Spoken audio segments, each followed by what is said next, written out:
జై హింద్, జై భారత్, జై తెలంగాణ. ఫ్రెండ్స్, నేను మీ Girish Daramoni. Welcome to our channel Chitragupt. Operation Kagar ఇలా దేశంలో ఒక పెద్ద చర్చనీయాంశం జరిగింది. ఆపరేషన్ సింధూర్ తర్వాత, ఇన్ఫ్యాక్ట్ ఆపరేషన్ సింధూర్ జరుగుతున్నప్పుడే ఆపరేషన్ కగార్ ఒక కీలక ఘట్టానికి ఆల్మోస్ట్ మొన్న కీలక నాయకులు ఎన్కౌంటర్ చేసినప్పుడు ఒక చర్చనీయాంశమైంది భారతదేశంలో. ఒక కౌంటర్ ఇన్సర్జెన్సీ ప్రోగ్రామ్ ఏదైతే భారతీయ జనతా పార్టీ మొదలెట్టిందో, కేంద్ర సర్కార్ మొదలెట్టిందో, కేంద్ర హోంశాఖ మాత్రులను అడిగినప్పుడు మీ కాన్ఫిడెన్స్ ఎంత ఉంది ఈ ఆపరేషన్ మీద అంటే, కాన్ఫిడెన్స్ కేవలం మాటలలో కాదు, నేను గ్రౌండ్ వర్క్ తయారు చేసిన, and to that matter already పని చేసిన అని చెప్పి ఇంటర్వ్యూ ఇచ్చి డేట్ ఫిక్స్ చేసి ఈ ఆపరేషన్ మొదలెట్టిండ్రంటే వాళ్ళ దగ్గర ఉన్న ఇంటెల్ ఎంత ఉందో, అండ్ టు దట్ మ్యాటర్ వాళ్ళ దగ్గర ఉన్న ప్లానింగ్ ఎంత పెద్దదో అనేది మనం అందరం తెలుసుకోవాలి. ఈ కౌంటర్ ఇన్సర్జెన్సీ ఆపరేషన్ ఏదైతే ఆపరేషన్ కగార్ పేరు మీద చేసిండ్రో, దీని మీద ఒక విస్తృత చర్చ జరపనీకి ఇలా మనం చిత్రగుప్తులా మన పెద్దలు పెరాల శేఖర్జీ గారిని మన షోకి పిలిపించినాం. సార్ నమస్తే. నమస్కారం. పెరాల శేఖర్జీ మీ అందరికీ సుపరిచితులే. ఇన్ఫ్యాక్ట్ చెప్పాలనంటే చిన్నప్పటి నుంచి ఆయన ఒక స్వయం సేవక్. ఆయన కళాశాల దశ నుంచి ఏబీవీపీ కార్యకర్త. గ్రాడ్యుయేషన్ 83లో కంప్లీట్ చేసుకున్న తర్వాత ఆయన ఏబీవీపీ సంఘటనలో కార్యదర్శిగా పనిచేస్తూ, ఆర్ఎస్ఎస్ ప్రచారకగా పనిచేస్తూ, మన ఆంధ్రప్రదేశ్, ఒరిస్సా, బెంగాల్, సిక్కిం, ఇక్కడ నార్త్ ఈస్ట్ స్టేట్లలో కూడా ఆయన ఒక కార్యదర్శిగా, సంఘటన కార్యదర్శిగా పనిచేస్తూ ఎనలేని సేవలు అందించిండు మన ఇటు సంఘానికి and to that matter Bharatiya Janata పార్టీకి కూడా. మోదీ గారి హయాంలో ఆయన నెహ్రూ యువ కేంద్ర జాతీయ ఉపాధ్యక్షులుగా సేవలు అందించిండ్రు. ఆ తర్వాత ఆయన మన khadi and village commission south India chairman లాగా కూడా పనిచేసిండ్రు. మరొకసారి చిత్రగుప్త్కి పెరాల శేఖర్జీని ఆహ్వానిస్తూ, సార్ నమస్కారం sir, thank you so much, మీ అమూల్యమైన టైం తీసుకొని మా చిత్రగుప్త్కి వచ్చిరు సార్. ఈ కౌంటర్ ఇన్సర్జెన్సీ ప్రోగ్రామ్ శేఖర్జీ భారతదేశంలో ఒక పెద్ద చర్చనీయాంశం అయింది. 1967-68 అంటే సుమారు 52 ఇయర్స్ నుంచి మొదలెట్టిన ఈ సంఘటన అనుకోండి, or to that matter operation అనుకోండి, పలు దశాలల్లా అయిపోతుందని అనుకున్నారు. ఆ తర్వాత నక్సలిజాన్ని నిర్మూలించడమే కష్టం అని చెప్పి భావించిండ్రు. సో దీని మీద మీ ఒపీనియన్ ఏమున్నది? అంటే పాస్ట్ ఎట్లా ఉండే, ఈ ప్రజెంట్ ఏ రకంగా దీని అవుతుంది, దీని రిపకర్షన్స్ ఫ్యూచర్లో ఎట్లుంటాయి అంటారు శేఖర్జీ? 1960స్లో మొట్టమొదట చైనాలో వ్యవసాయక విప్లవం వచ్చి కమ్యూనిస్ట్ పార్టీ అధికారంలోకి వచ్చిన తర్వాత భారతదేశంలో ఉన్నటువంటి కొంతమంది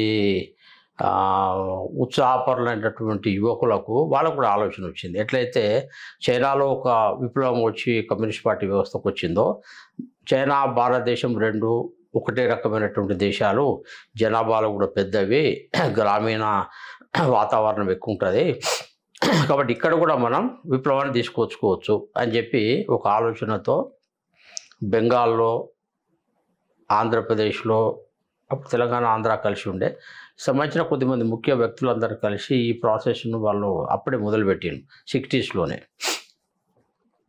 ఒకనొక సమయంలోనైతే స్టార్టింగ్లో చార్ మజుందారు ఎవరైతే ఈ మావోయిస్టు పార్టీకి ఫౌండర్ మెంబర్స్ ఉన్నారు, ఆయన ఒకనొక టైంలో ఏమన్నారంటే 1972 కల్లా మొత్తం భారతదేశంలో మేము విప్లవం తీసుకొచ్చేస్తాం, 72 కల్లా మేము ఎర్రకోట మీద ఎర్ర జెండా ఎగరేస్తాం. ఇది ఒకనొక టైంలో ఆయన అన్న మాట. అయితే అది 52 ఇయర్స్ అయింది, కంటిన్యూ అయితే అవుతూనే ఉన్నది. రకరకాల ప్రాంతాలకు పెరిగి మళ్ళీ తగ్గి దండకారణ్యానికి పరిమితమై, అంబుజ్మఠ్ హెడ్ క్వార్టర్, కర్రెగుట్టలు ఏదైతే దండకారణ్యం చుట్టుపక్కల అంబుజ్మఠ్ ఏరియాకు పరిమితమై, అక్కడ కూడా నరేంద్ర మోడీ ప్రభుత్వంలో, అమిత్ షా నేతృత్వంలో కగార్ ఆపరేషన్ ద్వారా మిగిలినటువంటి ఆ ప్రాంతాన్ని కూడా సమూలంగా మావోయిస్ట్ పార్టీని, వాళ్ళ దళాలను మేము నిర్మూలిస్తామని చెప్పి ఒక ఫైనల్ ప్రాసెస్ అనేది ఇప్పుడు స్టార్ట్ అయింది. కాబట్టి ఇది విస్తృతమైనటువంటి ఉద్యమం కింద ఒకనప్పుడు వచ్చి బాగా తగ్గిపోయి అంబుజ్మఠ్కు పరిమితమై, అక్కడ కూడా ఆపరేషన్ కగార్ తర్వాత ఒక రకంగా చెప్తే అవశేషాలతో మిగిలిందని ఒక రకంగా మనం చెప్పొచ్చు దళాల విషయం వరకు. ఇప్పుడు జనరల్గా శేఖర్జీ ఈ Maoism or to that matter Naxalism ఏదైతే వీళ్ళు మాట్లాడతారు కదా, వీళ్ళు బడుగు బలహీన వర్గాలకు మేము ఆశాజ్యోతులం, అండ్ టు దట్ మ్యాటర్ మేము ధనికుల దగ్గర నుంచి ఏదైతే ఈ అన్ఈక్వాలిటీ ఆఫ్ వెల్త్ ఉందో దాన్ని equilibrium or to that matter balance చేయడానికి మేము గరీబోళ్ళకు పంచుతాం, మేము దాన్ని ఏమంటారు దేశానికి అభివృద్ధి తీసుకురావాలంటే కమ్యూనిజం ఒకటే దారి, ఇప్పుడు మీరు అన్నట్టు మేమే ఎర్రకోట మీద జెండా ఎగరేస్తాం ఎక్సెట్రా ఎక్సెట్రా, అధికారంలో మేమే ఉంటామని చెప్పి భావిస్తూ బడుగు బలహీన వర్గాల ఆశాజ్యోతి అని చెప్పి ఇలా వాళ్ళకే ఒక పాలిట శాపమైంది అని చెప్పి అభివృద్ధి కానీయకుండా శాపమైంది ఈ మావోయిజం ఆర్ నక్సలిజం అని చెప్పి చెప్తారు. మీ పర్సనల్ ఎక్స్పీరియన్స్ దీని మీద ఎట్లుండే అండ్ మీ జస్ట్ అభిప్రాయాలు దీనిపైన ఎట్లున్నాయి? నిజంగానే నక్సలిజం అభివృద్ధికి పెద్దపీట వేస్తుందా వెయ్యదా? భారతదేశంలో చాలా రాజకీయ పార్టీలు ఉన్నాయి. కాంగ్రెస్, బీజేపీ లాంటి, కమ్యూనిస్ట్ పార్టీ లాంటి ఆల్ ఇండియా పార్టీలు ఉన్నాయి. ఆ తర్వాత అనేక రీజనల్ పార్టీస్ ఉన్నాయి. అరవింద కేజ్రీవాల్ లేటెస్ట్గా వచ్చిన దగ్గర నుంచి లేటెస్ట్గా వచ్చినటువంటి కేసీఆర్ వరకు చాలా రీజనల్ పార్టీస్ ఉన్నాయి. చాలా రీజనల్ పార్టీస్ అధికారంలోకి వచ్చినాయి. ఆ తర్వాత నేషనల్ పార్టీస్ కూడా రాష్ట్రాల్లో అధికారంలోకి వచ్చినాయి, కేంద్రంలో అధికారంలోకి వచ్చినాయి. అదే రకంగా మావోయిస్టు పార్టీ కూడా ఇంతకుముందు పీపుల్స్ వార్ పేరు మీద ఉండే, తర్వాత మావోయిస్ట్ పార్టీ ఆఫ్ ఇండియా కింద మళ్ళా మారిన్లు, వాళ్ళు కూడా ఒక రాజకీయ పార్టీ. అయితే 1947లో మనకు స్వతంత్రం వచ్చిన తర్వాత మొట్టమొదట అంబేద్కర్ నేతృత్వంలో భారతదేశంలో ఒక కాన్స్టిట్యూషన్ మనం రాసుకొని మన పార్లమెంట్లో దాన్ని ఆమోదించుకొని స్పష్టంగా మనం ఏం నిర్ణయించుకున్నామంటే ప్రజాస్వామ్య ప్రక్రియను ఒక పరిపాలనా వ్యవస్థ కింద మన రాజ్యాంగం కింద మనం ఆ సిస్టమ్ను మనం డెవలప్ చేసుకున్నాం. ప్రజాస్వామ్య ప్రక్రియలో కులము, మతము, ప్రాంతము, లింగ భేదము అందరికీ భిన్నంగా ఇక్కడ ఉన్నటువంటి ప్రతి పౌరునికి ఓటు హక్కు ఉంటుంది. ఆ ఓటు హక్కు ద్వారా ఒక వార్డు మెంబర్ దగ్గర నుంచి భారతదేశ ప్రధానమంత్రి వరకు వీళ్ళకి ఇష్టం ఉన్నటువంటి వ్యక్తులను కానీ, వాళ్ళకి ఇష్టం ఉన్నటువంటి పార్టీలను కానీ, లేకుంటే ఇండిపెండెన్స్ కానీ ఎవరైనా వాళ్ళు ఎన్నుకోవచ్చు. అదే రకంగా దీని నుంచి ఒక చట్టసభలు ఏర్పడ్డాయి. దాని నుంచి కోర్టుల వ్యవస్థలో జ్యుడిషియరీ సిస్టమ్ వచ్చింది, పోలీస్ వ్యవస్థ వచ్చింది, బ్యూరోక్రసీ వచ్చింది. ఇవన్నీ కలిపి ఈ భారతదేశం యొక్క రాజ్యాంగానికి అనుగుణంగా, భారతదేశాల చట్టాలకు అనుగుణంగా ఈ పరిపాలన చేస్తాయి. దీంట్లో అందరికీ సమానమైన రాజకీయ అవకాశాలు ఉంటాయి అనేది వచ్చింది. మనందరికీ తెలుసు, చాలా కాలం కాంగ్రెస్ పార్టీ అధికారం ఉంది, మళ్ళీ బీజేపీ అధికారంలోకి వచ్చింది. కమ్యూనిస్టులు కూడా చాలా రాష్ట్రాల అధికారంలోకి వచ్చిండ్రు, చాలా రీజనల్ పార్టీస్ చాలా రాష్ట్రాల అధికారంలోకి వచ్చినాయి. దాంట్లో ఎస్సీలు, ఎస్టీలు, ఓబీసీలు, ఫార్వర్డ్ క్యాస్టు, ముస్లిమ్సు, అన్ని మైనారిటీసు, సిక్కులు అందరికీ కూడా అవకాశాలు వచ్చినాయి. వాళ్ళకున్న పాపులారిటీని బట్టో, వాళ్ళకున్న ప్రజలతో వాళ్ళకున్న రిలేషన్స్ బట్టో, ఆ రకంగా ఇండివిజువల్స్ కానీ పార్టీలు కానీ దేశవ్యాప్తంగా కూడా వాళ్ళకి అన్ని అవకాశాలు వచ్చింది. మండల్ కమిషన్ వచ్చింది. మండల్ కమిషన్ ఓబీసీస్కు ఎక్కువ అవకాశం రావాలన్నటువంటి తపన జరిగింది. ఆ తర్వాత బీహార్లో, యూపీ లాంటి ఒక చాలా పెద్ద రాష్ట్రాల్లో కూడా ఓబీసీలు మాత్రమే ముఖ్యమంత్రులు అయ్యే సిచ్యువేషన్స్ కూడా కొన్నిసార్లు నిర్మాణమైనాయి. ఆ తర్వాత బూటా సింగ్ రాష్ట్రపతి అయ్యిండు. ఆ తర్వాత షెడ్యూల్ క్యాస్ట్ సంబంధించిన వాళ్ళు చాలా రాష్ట్రపతులు అయ్యిండు. ముస్లిమ్స్ అబ్దుల్ కలాం లాంటి వాళ్ళు, అట్లా కాంగ్రెస్ పార్టీ నుంచి కొంతమంది అట్లా రకరకాల వాళ్ళు మైనార్టీస్ కూడా రాష్ట్రపతులు అయ్యిండు. ప్రధానమంత్రులు కూడా ఐకే గుజరాల్ లాంటి పంజాబీ కూడా అయ్యిండు. లేకుంటే రైతు కుటుంబం నుంచి వచ్చినటువంటి చాలామంది చంద్రశేఖర్ లాంటి వాళ్ళు కూడా ప్రధానమంత్రి అయ్యిండు. సౌత్ నుంచి దేవేగౌడ ప్రధానమంత్రి అయ్యిండు. అట్లా అందరికీ అవకాశాలు వచ్చినాయి. అయితే దీనికి భిన్నంగా కమ్యూనిస్ట్ పార్టీలు కూడా వాళ్ళు కూడా కమ్యూనిస్ట్ ఫిలాసఫీనే. దీనికి భిన్నంగా మావోయిస్ట్ పార్టీ మాత్రం ఒక భిన్నమైన పంతా తీసుకున్నది. మేము రాజకీయ పార్టీనే, మేము ఈ దేశంలో అధికారంలోకి వస్తాం, అయితే ప్రజాస్వామ్యం మీద మాకు నమ్మకం లేదు, ఓటింగ్ సిస్టమ్ మీద మాకు నమ్మకం లేదు, భారత రాజ్యాంగం మీద మాకు నమ్మకం లేదు, ఇది ఒక బోగస్ వ్యవస్థలు, ఇది ఒక పుచ్చుపట్టిన వ్యవస్థలు, ఇది ఒక జమీందారీ స్ట్రక్చర్, ఇది కేవలం తుపాకీ కొట్టడం ద్వారా, ఆయుధ తిరుగుబాటు ద్వారా, తుపాకులతో బెదిరించి, తుపాకులతో దబాయించి మొత్తం మేము ఈ దేశంలో అధికారాన్ని హస్తగతం చేసుకుంటాం. చైనాలో, రష్యాలో ఎట్లయితే విప్లవాలు అయినాయో ఆ రకం మేము హస్తగతం చేసుకుంటామని చెప్పి వాళ్ళ ప్రయత్నాలు వాళ్ళు ప్రారంభం చేశారు. ఆ పోరాటం అనేది ప్రజాస్వామ్య అంబేద్కర్ నేతృత్వంలో అయిన భారత రాజ్యాంగానికి కమ్యూనిస్టు భిన్నంగా ఉన్నాయి. జర్మనీ, రష్యా, ఆ తర్వాత చైనా సంబంధించినట్టు కొంతమంది కమ్యూనిస్ట్ ఫిలాసఫర్ల యొక్క మోటివేషన్తో వచ్చినటువంటి మావోయిస్టు రాజ్యాంగానికి మధ్యన ఈ సంఘర్షణ అనేది 52 సంవత్సరాలు జరుగుతుంది. కాబట్టి మావోయిస్టుల మిలిటరీకి, ఇండియన్ మిలిటరీకి మధ్యన పోరాటం ఏదైతే ఉందో, ఇది సుదీర్ఘకాలం పోలీసులకు, మిలిటరీకి, వీళ్ళకు మధ్యన జరుగుతున్న పోరాటం ఏదైతే ఉందో, అది ఈరోజు అంబుజిమట్లో వేలాది మంది Indian military, Indian police system అనేది వాళ్ళ చుట్టుముట్టి, అయితే మీరన్నా ఉండాలా, భారత రాజ్యాంగం ఉండాలా, లేదంటే మావోయిస్ట్ రాజ్యాంగం ఉండాలా, ఈ రెండు దేశాలలో ఈ దేశంలో ఏదో ఒక రాజ్యాంగం మాత్రం నడుస్తుంది. చివరికి ఈ దశకు వచ్చింది. ఇది ఇక్కడ ఉన్నటువంటి ఒక స్పెషల్ సిచ్యువేషన్ ఇండియాలో. ఇప్పుడు సార్ నేను ఏమడుగుతున్నానంటే సార్, ఇలా మెయిన్గా ఏ ఆపరేషన్ చేయాలన్నా, అంటే నక్సలిజం నడవాలన్నా, ఆర్ టు దట్ మ్యాటర్ ఏది చేయాలన్నా, ఒక ఆపరేషన్ చేయాలన్నా, ఒక ప్రాజెక్ట్ చేయాలన్నా ఫైనాన్సెస్ చాలా కీలక పాత్ర పోషిస్తుంది. ఫినాన్సెస్ అనేది గవర్నమెంట్ ఈ సంస్థలను బ్యాన్ చేసిన తర్వాత కూడా వీటికి ఫినాన్సెస్ రావడము, అండ్ టు దట్ మ్యాటర్ 11 సంవత్సరాలు, నాకు తెలిసి 11 సంవత్సరాల నుంచి కూడా కేంద్ర సర్కార్ చాలా ఈ ఎన్జిఓల మీద ఉక్కుపాదం మోపుడు ఎక్సెట్రా ఎక్సెట్రా ఇవన్నీ ఉన్నాయి. ఈ ఫినాన్సెస్ ఇంత స్ట్రిక్ట్ నామ్స్ ఉన్నాక కూడా వీళ్ళకు ఫైనాన్స్ రావడము, దీన్ని మీరు ఎట్లా చూస్తారా సార్? అంటే మన లోపలనే ఏదో ఒక మోల్ ఉండొచ్చు కదా, ఇన్ని సంవత్సరాలు ఇది పెంచి పోషించారంట కదా. చూడండి, ఒక 52-53 సంవత్సరాల నుంచి ఒక ఉద్యమాన్ని, అది కూడా ఒక మిలిటరీ ఉద్యమాన్ని, ఒక ఆయుధ ఉద్యమాన్ని కంటిన్యూస్గా నడిపించాలంటే వేల కోట్ల రూపాయలు డబ్బు అవసరం పడుతుంది. ఒక చిన్న ఎన్జిఓలు, మీడియా సంస్థలు, రకరకాల సంస్థలు నడిపించాలంటేనే డబ్బులు ఎంత కష్టమో అందరికీ తెలుసు.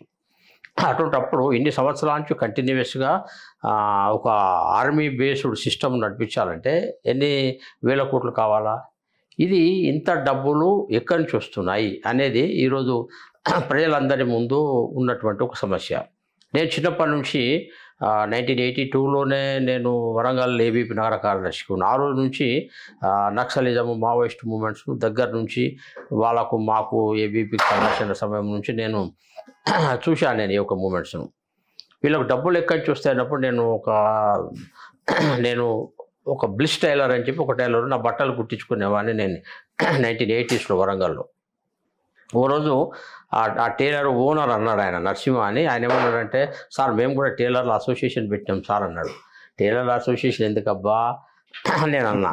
నక్సలైట్లు అసోసియేషన్ పెట్టమన్నారు సార్ అన్నాడు. ఎందుకు అన్నా, ప్రతి నెల ప్రతి టైలర్ షాపు నుంచి ఇంత పన్ను మీరు నక్సలైట్ పార్టీకి మీరు ట్యాక్స్ కట్టాలా, ఇది కంపల్సరీగా మీరు అసోసియేషన్ పెట్టాల్సిందే అని చెప్పన్నారని చెప్పి. ఇప్పుడు నక్సలైట్లు బెదిరించారు కాబట్టి టైలర్లు అందరూ కూర్చొని అసోసియేషన్ పెట్టి ఎవ్రీ మంత్ కొంత ప్రతి టైలర్ షాప్కి ఇంత డబ్బులు అని చేసి ఆ రకంగా వసూలు చేసి టైలర్స్ అసోసియేషన్ నుంచి వరంగల్ జిల్లాలో నక్సలైట్లకు డబ్బులు పోయేది. అట్లా సమాంతర ఆర్థిక వ్యవస్థ, సమాంతర ప్రభుత్వ వ్యవస్థ, సమాంతర పోలీస్ వ్యవస్థ, సమాంతర న్యాయ వ్యవస్థ, సమాంతర రాజకీయ వ్యవస్థ, ఇవన్నీ కూడా వాళ్ళు దీంట్లో డెవలప్ చేసింది. ఎందుకంటే వీళ్ళు ఇప్పుడు ప్రభుత్వాన్ని ఒప్పుకోవట్లే, ఇదంతా పుచ్చిపట్టిన ప్రభుత్వం. ఈ ప్రభుత్వాన్ని మేము తీసేసి మేము మా ప్రభుత్వాన్ని ఏర్పరుస్తాము అన్నట్టు. ఇది ఒక రాజకీయ ఉద్యమం, అది ఒక పొలిటికల్ పవర్ కోసం వచ్చినటువంటి ఉద్యమం మావోయిస్ట్ ఉద్యమం. కాబట్టి దీంట్లో ప్రజల నుంచి బలవంతంగా అన్ని రకాల వర్గాల నుంచి గన్ పాయింట్ మీద డబ్బులు వసూలు అనేది వీళ్ళు చాలా పెద్ద ఎత్తున ఆ కాలం నుంచే ప్రారంభం చేశారు. చాలామంది కాంట్రాక్టర్లను బెదిరించి మాకు ఒక 1000 మిలిటరీ డ్రెస్సులు ఈ సైజులో తయారు చేసి పంపాలంటే కాంట్రాక్టర్ పంపాల్సిందే, ఇన్ని మెడిసిన్లు పంపాలంటే పంపాల్సిందే, లేకుంటే బియ్యము, లేకుంటే వాళ్ళకి కావాల్సిన వస్తువులు పంపించాలంటే పంపాల్సిందే. లేకుంటే మేము నిజాం కాలేజీలో చాలా పెద్ద పబ్లిక్ మీటింగ్ పెడుతున్నాము అని చెప్పి ప్రతి గ్రామంలో టార్గెట్ పెడతారు, ఇన్ని ట్రాక్టర్లలో ఇంతమందిని మీరు తీసుకెళ్ళాలా, తెలుగుదేశమా, కాంగ్రెసా, కమ్యూనిస్టా, బీజేపీ అనేది ఇంపార్టెంట్ కాదు. కాబట్టి వాళ్ళు తీసుకెళ్లాల్సిందే. నేను చాలా కాలం ఒరిస్సా హెడ్ క్వార్టర్గా ఏబీపీలో ఆర్గనైజ్ సెక్రటరీగా పనిచేసిన. అక్కడ నేను ఒరిస్సా, ఆంధ్రప్రదేశ్ సంబంధించినటువంటి బార్డర్ డిస్ట్రిక్ట్స్లో ఏబీపీ పైన పోయేటప్పుడు అక్కడ వాళ్ళు చెప్పేటోళ్ళు, అక్కడ ఉన్నటువంటి పోలీస్ డిపార్ట్మెంట్ వాళ్ళ ఇంటెలిజెన్స్ వాళ్ళు చెప్పేటోళ్ళు, సార్ కేవలం ఆంధ్ర ఒరిస్సా బార్డర్లోనే గంజా, తునికాకు, ఇక్కడ ఉన్నటువంటి మైనర్స్ నుంచి సంవత్సరానికి 200 కోట్లు వాళ్ళకు ఫండ్స్ పోతాయి సార్ అని చెప్పాడు. నేను ఆశ్చర్యపోయాను. ఇది ఎప్పుడు బిట్వీన్ 98 to 2006 మధ్యన నేను భువనేశ్వర్ హెడ్ క్వార్టర్ 200 crores. ఆ రోజు వాళ్ళు బార్డర్లో పోతున్నాయని చెప్పారు. మొత్తం ట్రైబల్ ఏరియాలో ఎక్కడ పడితే అక్కడ మీకు ఇంటీరియర్ ఏరియాలో గంజా కల్టివేషన్ నేను చూసిన. అరే ఇంత గంజా ఇంత ఓపెన్గా కల్టివేషన్ అవుతుందని అంటే ఇక్కడికి పోలీసులు రావడానికి నక్సలైట్ల కారణంగా భయపడతారు, అడ్మినిస్ట్రేషన్ రాదు. ఇక్కడ గంజా పెంచమనే చెప్పి ట్రైబల్స్ను నక్సలైట్లే ప్రోత్సహిస్తారు. గంజా అమ్మిన తర్వాత దాంట్లో వాళ్ళు ట్యాక్స్ మళ్ళీ గంజా స్మగ్లర్లు పెద్ద ఎత్తున డబ్బులు వస్తాయి కాబట్టి వాళ్ళు ట్యాక్స్ కలెక్ట్ చేసుకుంటారు, బీడీ లీఫ్ కానీ ఇవన్నీ కూడా. కాబట్టి గంజాయి మత్తులో ప్రజలు నాశనమైనా పర్వాలేదు, కానీ గంజా వ్యాపారం పెద్ద ఎత్తున సాగి దాని నుంచి వాళ్ళకు పన్నుల రూపంగా డబ్బులు వస్తాయి వాళ్ళు మావోయిస్టులకు. ఇది అక్కడ నాకున్నటువంటి ప్రాక్టికల్ ఎక్స్పీరియన్స్ చూశాను నేను. ఇలాగే ఒక 100 కోట్ల బడ్జెట్ ఉంటుంది మొత్తం దేశవ్యాప్తంగా. వాళ్ళు అనేక రకాల వర్గాల నుంచి బెదిరించి కలెక్ట్ చేసిన అమౌంట్స్ వేస్తాం. చాలామందికి స్లిప్స్ వచ్చేది, లెటర్స్ వచ్చేది, ఇంత మీరు తెచ్చియాల్సిందే అనేది కార్యక్రమాల పేరు మీద మొబిలైజ్ చేసేది, లేదంటే వెపన్ స్మగ్లింగ్ కోసము చేసేది, వాహనాల కోసము దబాయించి పంపించేది. ఇవన్నీ ఇటువంటి హిస్టరీస్ మొత్తం ఎక్స్టార్షన్ అనేది చాలా ఉంది. కాబట్టి డబ్బు అనేది దానికోసము open ground workers, urban naxals పెద్ద దగ్గర ఉన్నారు. అందరూ అండర్ గ్రౌండ్లో ఉంటారని కాదు. ఈ మొబిలైజేషన్లో వాళ్ళ రోల్ కొంత ఉంది. ఆ డబ్బులు దాచడంలో, డబ్బులను ట్రాన్స్పోర్ట్ చేయడంలో, డబ్బులు ఖర్చు పెట్టడంలో చాలా పెద్ద నెట్వర్క్ అనేది ఈ టెర్రర్ ఫైనాన్సింగ్ అనేది, నక్సల్ ఫైనాన్సింగ్ అనేది చాలా పెద్ద నెట్వర్క్ వాళ్ళకు దేశవ్యాప్తంగా ఉంది. ఇది కాకుండా అంతర్జాతీయ సంబంధాలు కూడా ఉన్నాయి వీళ్ళకు. అమెరికా డీప్ స్టేట్ నుంచి అంతర్జాతీయ సంబంధాలు ఉన్నాయి, చైనాతో అంతర్జాతీయ సంబంధాలు ఉండే వీళ్ళకు, ఎల్టీఈతో అంతర్జాతీయ సంబంధాలు ఉండే. ఆ తర్వాత అవసరాన్ని బట్టి మన భారతదేశంలో రాజకీయ పార్టీలకు ఒక అనారోగ్యకరమైన పోటీ చాలాసార్లు ఉంటుంది. తెలుగుదేశంకి వ్యతిరేకంగా కాంగ్రెస్ను ఉపయోగించుకోవడం, కాంగ్రెస్ వ్యతిరేకంగా తెలుగుదేశం ఉపయోగించుకోవడం, రీజనల్ పార్టీస్ను ఉపయోగించుకోవడం, ఇవన్నీ చేసి ఎలక్షన్ల టైంలో పెద్ద ఎత్తున ఒక పార్టీని గెలిపించాలి, ఒక పార్టీని ఓడిపించడం కోసము డబ్బుల వసూలు కూడా పెద్ద ఎత్తున నాయకుల దగ్గర కానీ పార్టీల దగ్గర వసూలు చేసినాయి. దీంట్లో అన్ని పార్టీలు బీజేపీ తప్ప అన్ని పార్టీలు వాళ్ళకు ఉపయోగపడ్డారు వాళ్ళ ఫైనాన్స్ కోసం.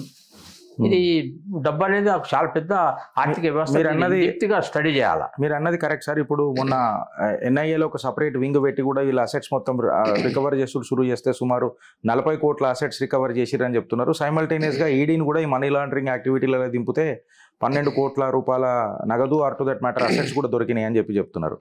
సార్ ఇప్పుడు మీరు చెప్పగానే ఒక చిన్న హింట్ కూడా మాకు ఇచ్చారు. విద్యార్థి దశ నుంచి మీరు ఏబీవీపీ కార్యకర్తలు ఎక్కువ పనిచేస్తున్నారు కాబట్టి మీ ఒక experience and emotional quotient and experience quotient అనేది Maoism or naxalism or to that matter అప్పుడు మీరు చదువుకున్న కాలేజీలలో కూడా మనం జస్ట్ ఇప్పుడు డిస్కస్ చేస్తున్నప్పుడు కూడా టాపిక్లు వచ్చినాయి.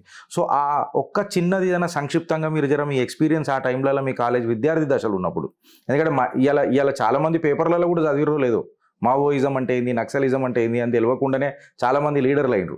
కాకపోతే ఆ టైంలల్లో బలిదానాలైనవి. మీరు విద్యార్థి దశలలో ఉన్నప్పుడు మీ తోటి విద్యార్థులు కానీ మీ తోటి మిత్రులు కానీ ఎక్సెట్రా వాళ్ళ దాంట్లో బలిదానాలైనవి. మీ దాంట్లో ఆ బలిదానాలు మీరు చూసిండ్రు. ఆ ఎమోషనల్ కోషెంట్ మీకు ఎట్లున్నది, ఎక్స్పీరియన్స్ కోషెంట్ మీకు ఎట్లున్నది సార్? నేను 1978 నుంచి 83 వరకు 5 years వరంగల్ సీకేఎం కాలేజీలో నేను ఏబీపీ కార్యకర్తగా ఉన్నా. 82లో నేను వరంగల్ నగర కార్యదర్శిగా ఉన్నా.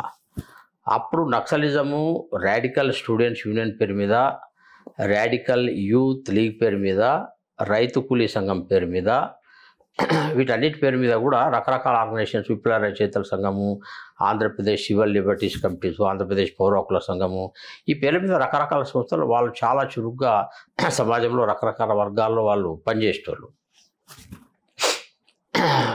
మా టైంలో వరంగల్ చుట్టుపక్కల, కరీంనగర్ చుట్టుపక్కల గ్రామాలన్నింటిలో ఆల్రెడీ విప్లవం వచ్చేసింది, విముక్తి ప్రాంతాలు అయినాయి.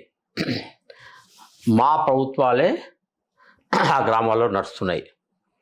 ఇంకా పట్టణాలను చుట్టుముట్టడం మేము ప్రారంభం చేసినాం.